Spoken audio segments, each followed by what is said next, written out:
Now let's create the amazing frost by ThinkBox.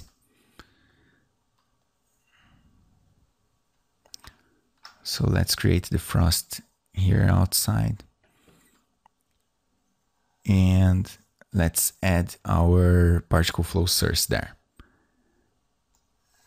We want to work with union of spheres and use the radius channel. Now let's hide all our particles here and here. And let's bring it up to 7. So 7 in viewport, and in render we can put like a lot, like 21, and it keeps very fast. It doesn't slow down, really slow down your system. Now it's cool like this. So let's put a cache operator here and make it like put some more zeros here so you can get your full potential of your computer. And let's update.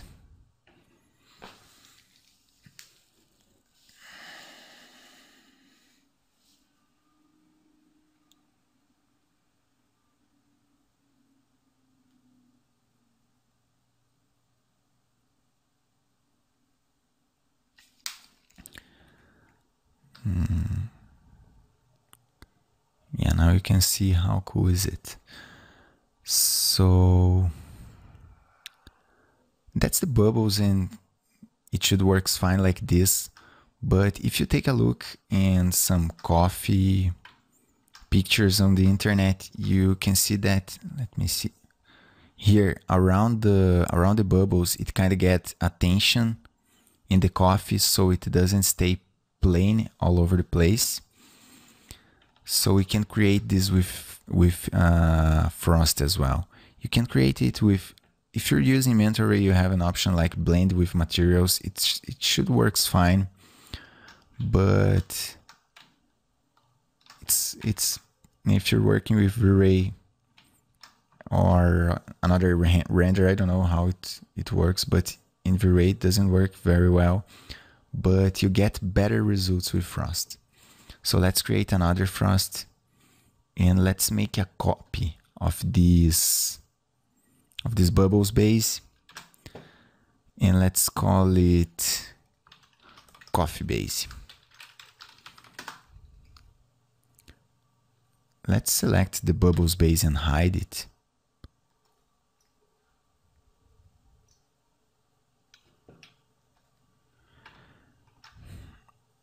And now here the bubbles base, I think it's this one. Nope. Let's select it. Coffee base, in fact.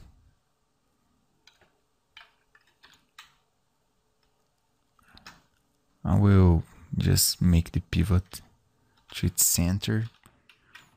And on front view, let's bring this down like a lot, like this maybe.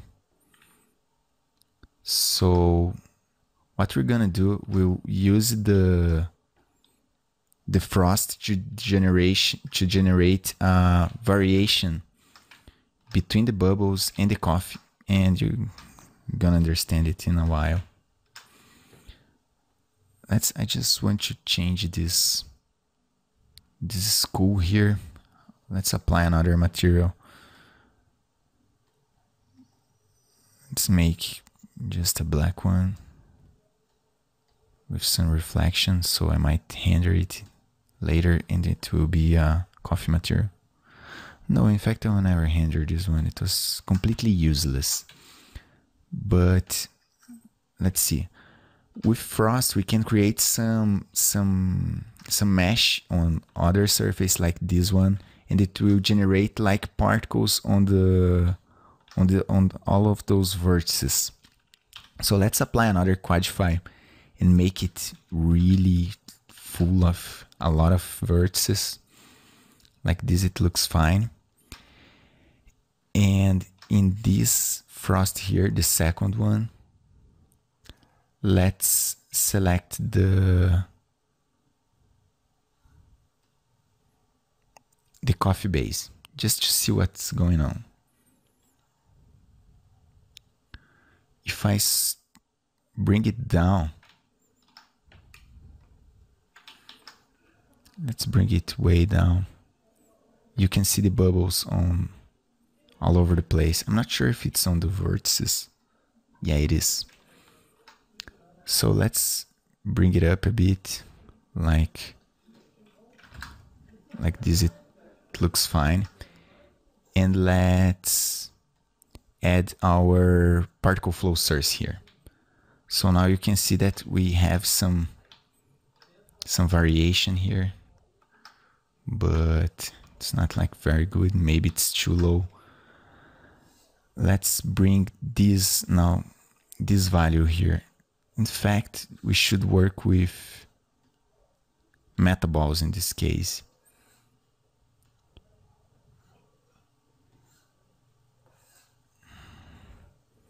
Let's bring this radius up a bit.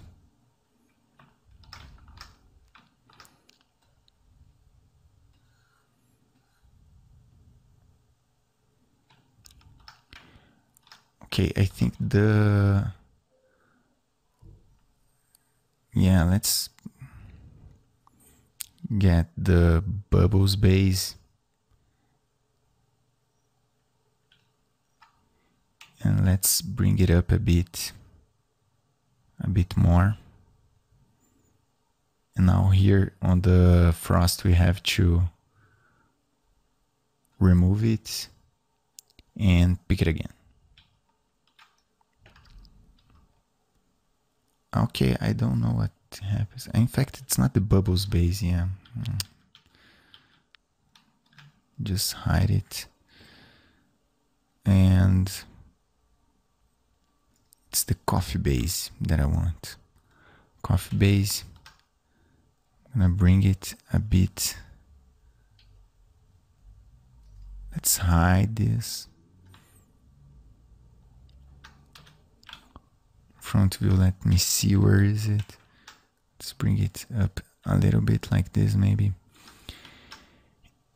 And let's unhide my second frost.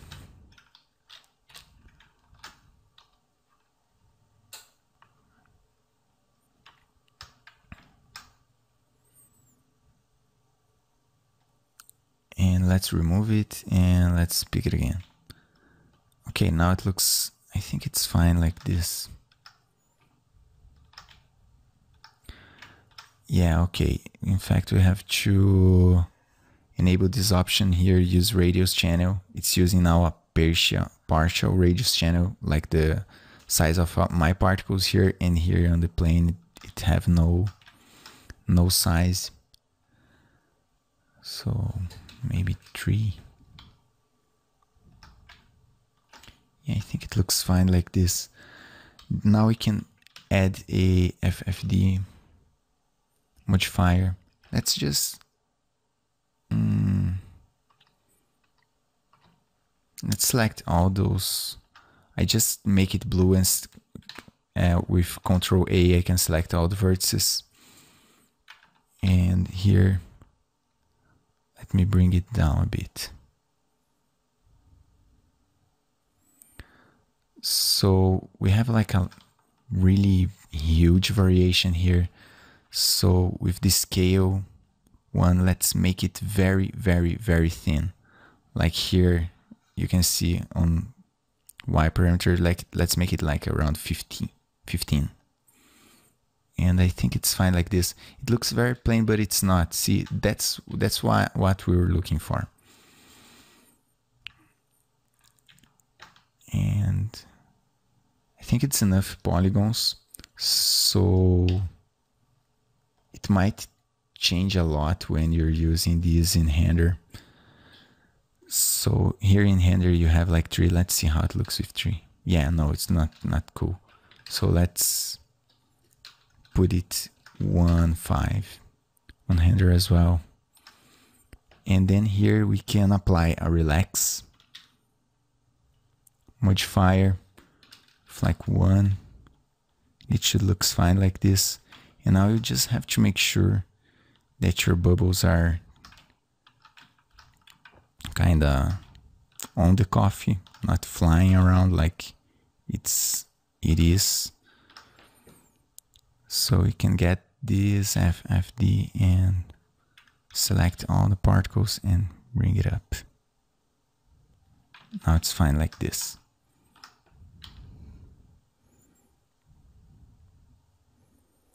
Yeah, I think it's okay like this. So I'll save the scene and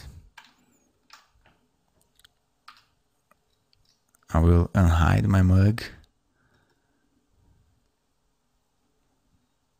And let's update again.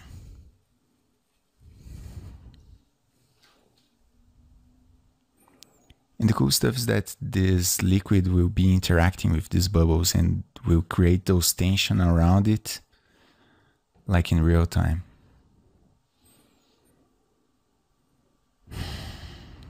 And as you can see, it's not like very slowing down a lot my system. And that's it.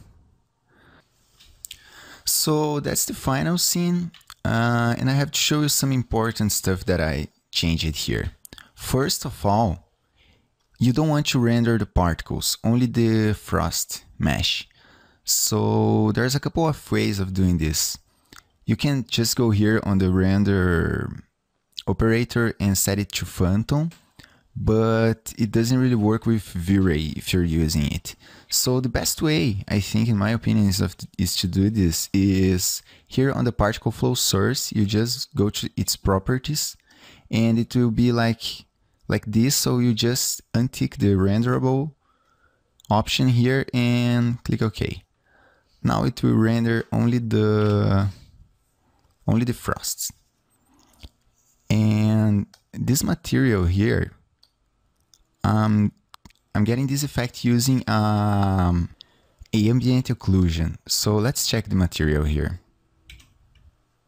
As you can see, I'm using this V-Ray dirt. If you're not render with V-Ray, you just apply a material, ambient occlusion material in this case, I'm applying it in the diffuse channel, but to get like a very realistic effect, you should apply it on the refraction channel. So with the ambient occlusion, you get the areas where it's transparent and the areas where it's not. And you just can keep these bubbles with this color. But it was taking too long to render, and I just applied, in this case, in the diffuse map with those colors here. So as you can see here, it's working fine. But here, these bubbles that are in contact with the mug, it shouldn't be like black like this. In real life, it would get the mug's color because it's transparent. But I think it's perfect like this, and it's render way faster.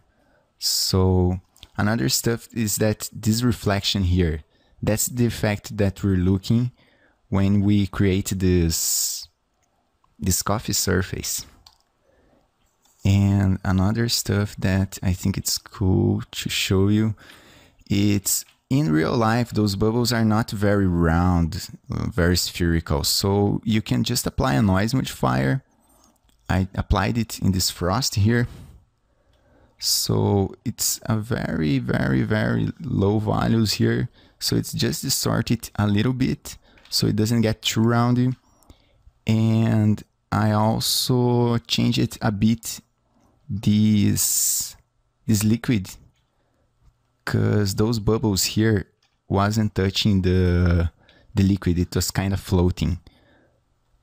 And in the beginning of the tutorial, we had a surface here that the bubbles could collide, but we didn't use that. But you can use that so you can make some friction in those bubbles so it can stop when it touches there. And that's it. Thanks for watching. Bye.